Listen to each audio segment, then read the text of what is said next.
তো হ্যালো বন্ধুরা, আসসালামু আলাইকুম, ওয়েলকাম টু মাই চ্যানেল।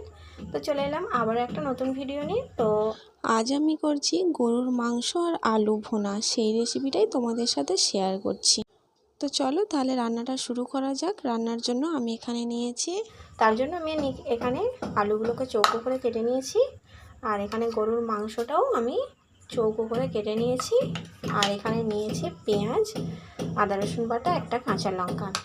আর তারপর মশলার জন্য নিয়েছি এখানে হলুদ গুঁড়ো, লবণ, গরম মশলা, কাশ্মীরি লঙ্কা, ধনে গুঁড়ো আর দুটো তেজপাতা। তো চলো এবার রান্নাটা শুরু করা যাক। তো আমি গ্যাসটা জ্বালিয়ে কড়াইটা বসিয়ে দিলাম। বসিয়ে দেওয়ার পরে কড়াইতে দিয়ে দেবো পরিমাণ মতো তেল। তো দেখো তেলটা আমার গরম হয়ে গেছে। তো এখন আমি দিয়ে দিচ্ছি তেজপাতা, এরপরে দিয়ে দিচ্ছি কাঁচা লঙ্কাটা, তারপর দিয়ে দিচ্ছি কুচিয়ে রাখা পেঁয়াজগুলো দিয়ে আমি ভালো করে নেড়ে নিচ্ছি যাতে পেঁয়াজটা একটু কালার চলে আসে। তো ভালো করে নাড়াচাড়া করার পরে তারপর আমি দিয়ে দিচ্ছি এতে আদা রসুন বাটা। তো পেঁয়াজ আর আদা রসুন বাটাগুলো দিয়ে আমি ভালো করে নেড়ে চেড়ে হালকা ব্রাউন কালার করে নিচ্ছি। তো দেখো হালকা ব্রাউন কালার করার পরে আমি যে চৌকো করে গরুর মাংসগুলো কেটে রেখেছিলাম সেটাও দিয়ে দিচ্ছি। দিয়ে 5-10 মিনিট মতো এই রকম তেলের উপরে ভালো করে নেড়ে নিচ্ছি।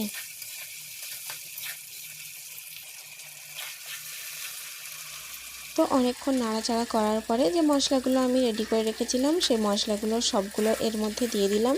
দিয়ে ভালো করে নেড়ে চিড়ে কষিয়ে নিচ্ছি।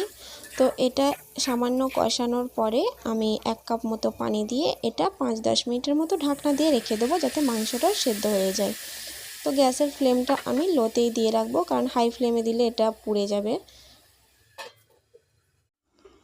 তো চলে এলাম 10 মিনিট পরে, খুলে দেখছি দেখো ওপর থেকে তেল ছেড়ে দিয়েছে, কত সুন্দর হয়েছে। তো আবারও ভালো করে এটা নেড়ে চেড়ে আবারও আমি 5 মিনিটের মতো ঢাকা দিয়ে দেবো, কারণ সেদ্ধ না হলে খেতে একদমই ভালো লাগবে না, শক্ত হলে খুব একটা টেস্ট হবে না।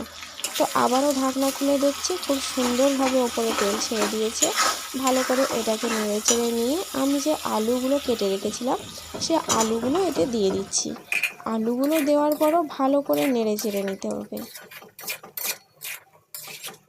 তো আলুগুলো দেওয়ার পরে ভালো করে নেড়ে ছেড়ে আবারও 10 মিনিটের মতো ঢাকা দিয়ে দিচ্ছি, কারণ আলুগুলো সেদ্ধ হওয়া পর্যন্ত অপেক্ষা করব। তো 10 মিনিট পর চলে এলাম, চলে এসে আমি একটা আলুকে কেটে দেখছি সেটা সেদ্ধ হয়েছে নাকি। দেখো আলুগুলো সুন্দরভাবে সেদ্ধ হয়ে গেছে। তো আলুগুলো যেহেতু সেদ্ধ হয়ে গেছে, এইবারে এতে সামান্য আমি দিয়ে দিচ্ছি ধনে গুঁড়ো, গরম মশলা আর জিরে গুঁড়ো দিয়ে ভালো করে নেড়েচেড়ে এই যে পানি মতোগুলো রয়েছে সে পানিগুলো একদম নেড়েচেড়ে শুকিয়ে নিতে হবে। শুকিয়ে নিলে একদম ঝরঝরে হয়ে ভাজা হয়ে যাবে। তো মশলাগুলো দেওয়ার পরও আমি ভালো করে নেড়েচেড়ে এইবার গ্যাসের ফ্লেমটা আমি জোরে দিয়ে দিচ্ছি। তো দেওয়ার পরে দেখো সব পানিগুলো শুকিয়ে কত সুন্দর ঝরঝরে ভাজা হয়ে গেছে। তো আমার রান্নাটা তো এখানে কমপ্লিট হয়ে গেল। এইটা তোমরা যারা যারা করেছো তারা তো নিশ্চয়ই জানো এর টেস্ট কেমন। যারা এখনও পর্যন্ত করোনি তারা নিশ্চয়ই একবার টেস্ট করে দেখো কতটা সুন্দর হয় খেতে। তো এটা হচ্ছে গরম ভাত বা গরম গরম পরোটার সাথে খেতে খুবই সুন্দর লাগে। তো আজকের ভিডিওটা আমি এখানে শেষ করলাম। ভিডিওটা ভালো লাগলে লাইক, কমেন্ট, শেয়ার এবং চ্যানেলটিকে অবশ্যই সাবস্ক্রাইব করে দেবেন। সবাই ভালো থাকবেন, সুস্থ থাকবেন। আল্লাহ হাফেজ।